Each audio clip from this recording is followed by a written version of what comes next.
François Migaud naît au Mans le 4 décembre 1944 dans une famille qui possède un manoir près du circuit. De quoi donner envie de disputer la classique Mancel. Il a commencé sa carrière de brillante façon en remportant le volant Shell en 1968, puis il dispute le championnat de France de F3 en 1970. Par la suite, il dispute 2 courses de F2 sanctionnées par 2 places d'honneur, 4e à Albi et 5e à Rouen. Migaud débarquera en Formule 1 à la mi-saison 1972 à la faveur d'un sponsor. En F1, il n'a pas disposé de très bons volants. Il a piloté pour les écuries Lola, Williams, Connew, Hill et BRM en disputant un total de 13 grands prix et son meilleur résultat se soldera par une 14e place acquise au Grand Prix de France en 1974. Fin 1975, il a droit à une ultime chance en Formule 1 avec Williams. Qualifié 24e au Paul Ricard, il reste malheureusement scotché sur la grille. En ce qui concerne l'endurance, on trouve son nom sur le bordereau d'inscription d'une Ferrari Dino en 1969, mais il n'en a pas pris le volant puisque la voiture a eu un accident aux essais. Il débutera réellement la classique Mancel toujours sur une Ferrari par 2 participations discrètes en 72 et 73. Les 3 années suivantes, 74, 75 et 76, sont en quelque sorte la période dorée de la carrière de François Migaud, où il disposait du matériel pour gagner l'épreuve. 74, 3e sur la Matra de Jabouille, 75 sur une Ligier JS2 avec Pescarolo, mais il abandonne, et en 76, il passera tout près de la victoire avec la Mira GR8 de Jean-Louis Lafosse, en signant une belle 2e place derrière la Porsche de Jackie X. Les 2 années suivantes, il retrouve l'équipe américaine pour laquelle il avait couru en 73, toujours sur une Ferrari 365, avant de retrouver pour 2 années de suite l'équipe d'Alain de Cadenet, qui, comme son nom ne l'indique pas, ce pilote-constructeur est anglais et il ne parle pas un mot de français. François Migaud rejoint ensuite le petit constructeur Jean Rondeau. En 1981, il décroche son 3e podium Manceau via une 3e place avec le pilote Gordon Spice.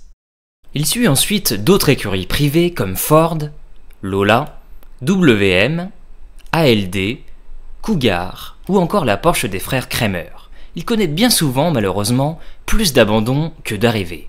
Au milieu des années 90, il passe ensuite au GT. On le voit au volant de la fameuse Viper Rent-A-Car en 1994, puis chez Marcos en 1995. 2 éditions où il termine malheureusement non classé. Pour ses 3 dernières participations au Mans, François Migaud retournera en proto, partageant la Ferrari 333 SP de Michel Ferté, puis ensuite la discrète Pilbeam anglaise, puis pour finir, la Dôme japonaise lors de l'édition 2002, clôturant une belle aventure de 27 participations au Mans, faisant de François Migaud encore le 5e pilote avec le plus de participations au Mans. Lionel Robert voit le jour en avril 1962 et fait réellement ses débuts en compétition en 1983 lors d'une course support des 24 heures du Mans, rêvant de participer à l'épreuve. Eh bien c'est chose faite puisqu'il remporte le volant assez haut cette même année et participera quelques années plus tard, en 1986, à ses premières 24 heures du Mans sur une anglaise, une March 85G. Cette première expérience au Mans est plutôt réussie, puisqu'il parvient déjà à terminer l'épreuve en terminant 14e sur seulement 19 voitures classées, mais en plus à remporter la catégorie GTP, même si seulement 3 voitures étaient engagées dans cette catégorie. 1990 restera la plus belle prestation au Mans pour Lionel Robert. En effet, il est engagé pour la première fois sur une des voitures d'Yves Courage, une Cougar C24S avec Michel Trollet et Pascal Fabre. 1990, beaucoup de voitures d'usine étaient engagées aux 24 heures. Et Lionel Robert en garde un très bon souvenir de sa 7e place au général, qui sera au passage son meilleur résultat au Mans. On finit dans le même tour que la meilleure Toyota officielle et à un tour de la mieux classée des Nissan d'usine. On était vraiment à la bagarre. On réalise une très belle course, très solide, et ça reste un très bon souvenir avec l'équipe Courage. Il sera lié désormais avec l'écurie française d'Yves Courage en y participant 5 fois de suite, de 1990 à 1994. En 91, il fait équipe avec le fameux François Migaud, vu plus tôt dans cette vidéo. En 93, il a l'honneur de partager son baquet avec le grand Derek Bell, en terminant 10e du général et 5e de sa catégorie. Et ça sera également sa dernière arrivée aux 24 heures, puisque les années suivantes, ça ne s'est pas passé de la même manière. 1994 sera l'une des meilleures et l'une des pires à la fois pour Lionel Robert.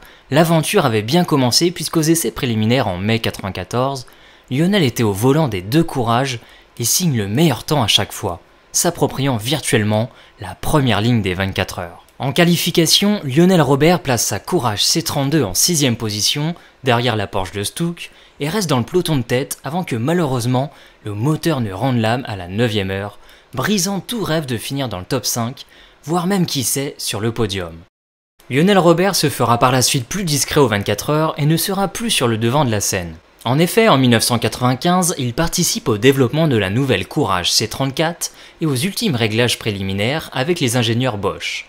Bob Wollek signera au passage le meilleur temps des essais préliminaires. Malheureusement, Lionel Robert est remplacé par Eric Hellary et ne fera pas partie de l'aventure Courage cette année-là, l'année ou jamais pour le petit constructeur français qui perdra bêtement les 24 heures. Pour résumer la situation, la pluie avantageait clairement les GT, mais la Courage était nettement plus rapide de 9 secondes aux essais par rapport au McLaren.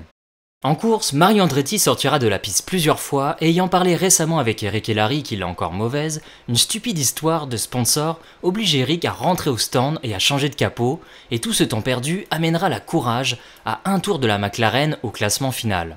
En 1996, Lionel Robert rejoint pour le moins un projet audacieux, orchestré par Patrick Leguay, lequel avait déjà engagé une Alpine A610 Turbo lors de l'édition 1994, réussissant à merveille sa prestation puisque l'Alpine terminera 5ème du GT2 et 13ème au général.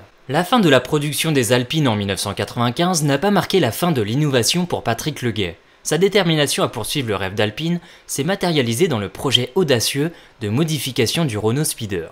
Il greffe alors le V6 PRV biturbo de l'A610 et modifie l'empattement. C'est alors que Lionel Robert participe aux essais préliminaires avec Marc Sour et Stéphane Daoudi sur le fameux Speeder et signe un temps de 4:04.351, plaçant l'équipage 40e.